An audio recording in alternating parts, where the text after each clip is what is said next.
Hello সবাই, কেমন আছো? আশা করি এটা দেখে বুঝেই গেছো আজকে কিসের রিভিউ দেব।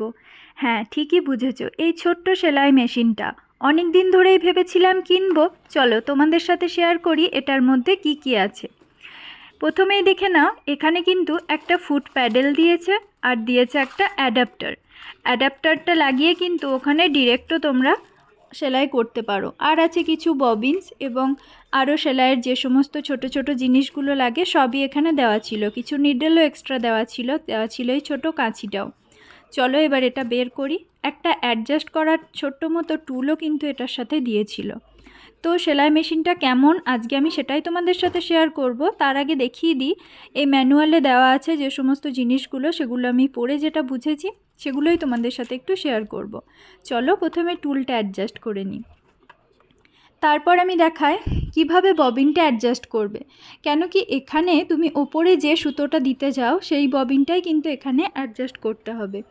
আমি এখানে রঙটা চেঞ্জ করে সাদা কালারের দিলাম। তোমরা যে কালারের ওপরে সুতোটা দিতে চাও তোমরা কিন্তু সেই কালারের ববিনই এখানে অ্যাডজাস্ট করে নেবে। এমন কিছু কঠিন না, ম্যানুয়ালটা ভালো করে পড়ে নেবে। আর তারপর মাথায় রাখবে যে সমস্ত ক্ল্যাম্পগুলো দেওয়া আছে নিডল ক্ল্যাম্প, সেইগুলোতে কিন্তু তোমাকে সুতোটা ভরতেই হবে। কোনো একটাই যদি বাদ পড়ে যায় তাহলে কিন্তু সেলাই একদমই ভালো হবে না। তাই নিডল ক্ল্যাম্পে সমস্ত সুতোগুলো ভরার পর শেষে তুমি নিডলে এই সুতোটা ভরে দেবে।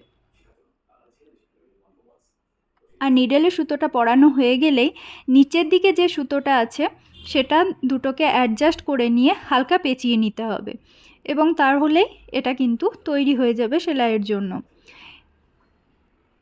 তারপর সাইডের এটা দিয়ে ফুট প্যাডেলটা দিয়ে হালকা করে তোমাকে নামিয়ে নিতে হবে, অ্যাডজাস্ট করে নিতে হবে। এরপর আমি অ্যাডাপ্টারটা দিয়ে এখানে অন করে নিয়েছি। আর দেখতেই পাচ্ছ ছোট্ট একটা লাইট এখানে কিন্তু দেওয়া আছে সুবিধার জন্য। তো এখানে ছোটোখাটো বা একদম পাতলা যে কাপড়গুলো হয় সেগুলো তোমরা অনায়াসে সেলাই করতেই পারবে। কিন্তু একটা কথা বলে রাখি, যেটা আমার একান্তই রিভিউ বলতে পারো, এটা লং স্টিচের জন্য একদমই ভালো নয়।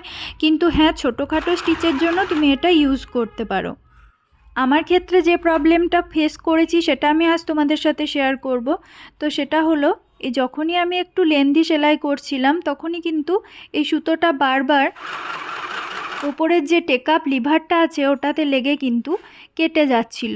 তো এই জিনিসটা আমি ফেস করেছি, ওই জন্য ভাবলাম তোমাদের সাথেও শেয়ার করি। এখানে দেখতেই পাচ্ছ বাটনগুলো দেওয়া আছে অন অফের এবং স্পিড কমানো বাড়ানোর। তো এগুলো ইউজ সব কিছু ম্যানুয়ালে দেওয়া আছে, তোমরা দেখে নিও। আমি বলবো তোমাদের যদি অল্প ছোটোখাটো সেলাইয়ের জন্য হয় তাহলে অবশ্যই মেশিনটা কিনতে পারো। কিন্তু হ্যাঁ, লেন্দির জন্য একদমই ভালো নয়। ভিডিওটা ভালো লাগলে অবশ্যই চ্যানেলটা সাবস্ক্রাইব করে দিও।